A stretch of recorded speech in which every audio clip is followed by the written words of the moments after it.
Hello and welcome to episode 10 of Random Topics with Jack, where we explore the intriguing and sometimes controversial topics that shape our understanding of the world. Today we're taking a journey into the hidden world of the mathematics of music. You know, the kind of math that doesn't involve algebra or geometry, but rather the secret language of sound that makes music so powerful and moving. Last week we delved into the complex world of chocolate, from its history to its science. But this week, we're switching gears to explore a different kind of sweetness, the kind that comes from understanding the mathematical patterns behind the music that we love. We'll be exploring the basics of sound, how intervals and ratios create harmony, and how rhythm and time signatures are built on mathematical principles. And if you're wondering how all this math translates into the emotions that music evokes, we'll touch on that too. So buckle up, music lovers, because we're about to embark on a journey that's sure to be a real harmonic experience. Let's get started. So we'll start by diving into the very foundation of music, sound itself. Now you might think sound is just something that you hear, but it's actually a fascinating phenomenon with a lot of science behind it. Sound is created by vibrations, tiny movements that travel through the air, or any medium for that matter, as waves. Imagine a tuning fork, if you will. When you hit it, it vibrates, and those vibrations travel through the air to your ears. And here's where the math comes in. The frequency of a sound wave is simply the number of times it vibrates a second. We measure this frequency in hertz, or Hz. So a sound wave that vibrates 100 times a second has a frequency of 100 hertz. Think of it like a metronome ticking away at a steady pace. Each tick is like a vibration, and the frequency tells us how many ticks happen in 1 second. Now you might be wondering, what does this have to do with music? Well, that's where pitch comes in. Pitch is what we perceive as the highness or lowness of a sound. And guess what? Pitch is directly related to frequency. A higher frequency corresponds to higher pitch, and a lower frequency corresponds to lower pitch. Think about it like this. A tiny fast vibrating sound wave creates high notes, like a piccolo, while slow, large vibrations create a low note, like a tuba. It's like a seesaw, really. The faster the vibrations, the higher the pitch goes. The slower the vibrations, the lower it goes.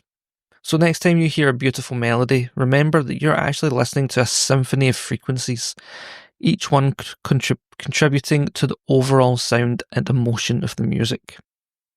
And that's quite amazing. And we're just scratching the surface. There's so much more to explore when it comes to the mathematics of music. And we're going to dive into this deeper as we go along. And we're going to look at the fascinating world of musical intervals and ratios. We've established that an interval is the distance between two notes, and that this distance is defined by the ratio of their frequencies. Imagine two notes, one with a frequency of 200 Hz and another with a frequency of 400 Hz. The higher note has twice the frequency of the lower note, creating a perfect octave. This 2-to-1 ratio is what gives the octave its characteristic sense of completion and resolution, making it a fundamental building block in music. But intervals are not limited to octaves. Another important interval is the perfect fifth, which has a 3-to-2 frequency ratio. That means if one note has a frequency of 300 Hz, the note a perfect fifth above it will have a frequency of 450 Hz. So 300 times 3 divided by 2 is 450. If anyone wants to know the math there. The perfect fifth is often used to create a sense of tension and excitement in music, contrasting with the stable feeling of an octave. And these frequency ratios are not just mathematical concepts, they are the foundation of the harmony and beauty that we experience in music. The specific ratios between notes create unique sounds and emotions, influencing the overall feel and character of a musical piece. From the simple joy of a major chord to the dramatic tension of a minor chord, it's all about these carefully chosen frequency relationships.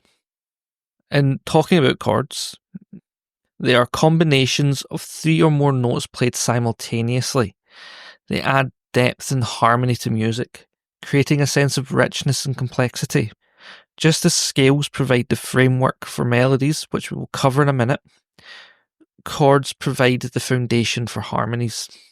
Major chords built with a root, a major third, and a perfect fifth sound bright and happy, while minor chords with a root and a minor third and a perfect fifth have a more melancholic sound. Other chords like diminished and augmented chords create tension and are often used to lead into other chords. Scales, which we just mentioned, they're a sequence of notes arranged in ascending or descending order. Think of it as the musical alphabet from which melodies and harmonies are built.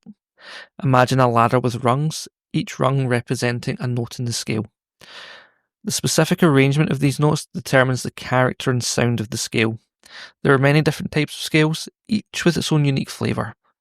The most common are the major scale, which is bright and happy, and the minor scale, which is often associated with sadness or melancholy. The chromatic scale includes all 12 notes within an octave, moving in half steps, creating a sense of tension and chromaticism. So the relationship between scales and chords is a fascinating one. Each scale has specific chords that can be built from its notes. For example, in the C major scale, C, D, E, F, G, A, B, you can form the following chords: C major, C, E, G, D minor, D, F, A, E minor, E, G, B, F major, F, A, C, G major, G, B, D, A minor, A, C, E, and B diminished, B, D, F. This relationship allows musicians to create melodies that fit harmoniously with the chords being played. Understanding scales and chords is essential for anyone looking to compose or perform music. They provide the building blocks for creating melodies and harmonies that will resonate with listeners. Another important part of music is rhythm, which is the arrangement of sounds and silences in music. It's the pulse, the groove, the heartbeat that gives music its life and character. Think of it as the way music moves in time. And speaking of time, the way we understand understand rhythm and beat is through time signatures, which are musical blueprints, indicating the number of beats per measure and the type of note that receives one beat. They are written as fractions, with the top number representing the number of beats per measure, and the bottom number indicating the type of note that receives one beat. For example, 4/4 time is the most common time signature. It means there's 4 beats per measure, and a quarter note receives 1 beat. 3/4 time has 3 beats per measure, with a quarter note receiving 1 beat. 2/4 time has 2 beats per measure, with a quarter note receiving 1 beat. So, to understand the feel of different time signatures, let's imagine some musical examples from the ones we've just mentioned. So 4/4 time, imagine a marching band playing a steady 4-beat rhythm. The music feels strong and stable. 3/4 time is a waltz with its graceful 3-beat rhythm. It's flowing and elegant. A simple 2-beat rhythm would be like a heartbeat or a metronome. It's straightforward and energetic. Time signatures play a crucial role in shaping the character and feel of music. They provide the framework for rhythm, allowing musicians to create a wide range of musical expressions. But beyond these familiar 4/4 and 3/4 time signatures, there are many unconventional ones that add unique flavours to music. These wacky, unique, sometimes a bit odd time signatures often challenge musicians and listeners alike, creating intriguing rhythmic patterns that stand out. Here are a couple of examples. March of the Pigs by 9 Inch Nails is in 29/8 time signature, which contributes to a frenetic and unpredictable feel, enhancing the song's intensity and driving energy. Split Open and Melt by Fish has a jam section which features a 33/8 time signature, which creates a complex flowing rhythm that can feel both expansive and intricate. The Ganondorf battle music from Legend of Zelda: Ocarina of Time, which was composed by Koji Kondo, uses predominantly 23/16 time signature, which gives it an epic and adventurous feel, but it also features sections in 17/16 as a polymeter, further adding complexity, along with a stray section in 4/4 for contrast. The Black Page No. 2 by Frank Zappa, known for its intricate rhythms, this piece uses a 15/8 time signature, showcasing Zappa's innovative approach to composition. Schism by Tool is in 11/8. Take 5 by Dave Brubeck is a jazz piece in 5/4. Money by Pink Floyd, the iconic track, uses 7/8 time signature, which creates an off-kilter rhythm that enhances its lyrical themes. These unusual time signatures not only challenge musicians, but also create distinctive listening experiences. They can evoke a range of emotions and enhance the storytelling aspect of music. Here are a few points to consider. Complexity. These wacky time signatures often require musicians to think outside the box. Rhythmic interest. They keep listeners engaged by breaking the predictability of standard time signatures. And genre exploration. Many prog rock, jazz, and experimental genres frequently utilize these time signatures to push the boundaries. But music also has an incredible ability to evoke a wide range of emotions in us. It can make us feel happy, sad, excited, calm, nostalgic, and everything in between. The emotional power is deeply intertwined with the very structure of music itself.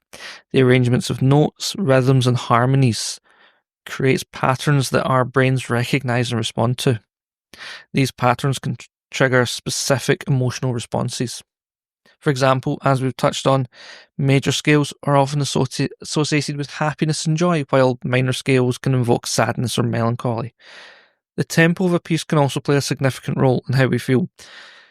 Faster tempos are often associated with excitement and energy, while slower tempos can invoke feelings of calmness or introspection. And brain imaging studies have shown that different parts of the brain are activated when we listen to music. This suggests that music engages multiple cognitive and emotional processes. Areas associated with pleasure, reward, and memory are often stimulated, explaining why music can be so powerful in influencing our moods and memories. There's a certain song that takes me back to my childhood. It's called A Smart Kid by Porcupine Tree, and it's one of the few bands that we regularly listen to. I remember hearing it for the first time in the car, just as a wee Wayne, and being captivated by the way they built such a powerful atmosphere with so few instruments. It felt like a story unfolding, and I was completely drawn in. The music has a certain melancholy to it, but it's a comforting kind of sadness, like a warm blanket on a cold day. It always gives me goosebumps and makes me feel just that wee bit more relaxed. And I often think about how much better it sounded live the first time I saw them perform it. It was like the song came alive in a whole new way. It's a song that brings back a flood of memories, reminding me of those car rides with my brother and sister and my mum and dad, the albums that we listened to, and all that time of my life. The relationship between music and emotion is a complex and fascinating one. It's a testament to the power of music to touch us on a deep and personal level. So we've explored the fascinating world of music and its connection to mathematics, as well as how melodies and harmonies can invoke powerful emotions, and how those emotions are rooted in the very structure of music itself. We've even delved into the science behind it, discovering how different parts of our brains light up when we listen. But next time, get ready to warp your mind as we journey into the realm of faster than light travel. With the algebra drive, we'll be exploring the science, the possibilities, and the mind-bending implications of bending space-time itself. As always, I've been your host, Jack, and until next time, keep questioning and exploring.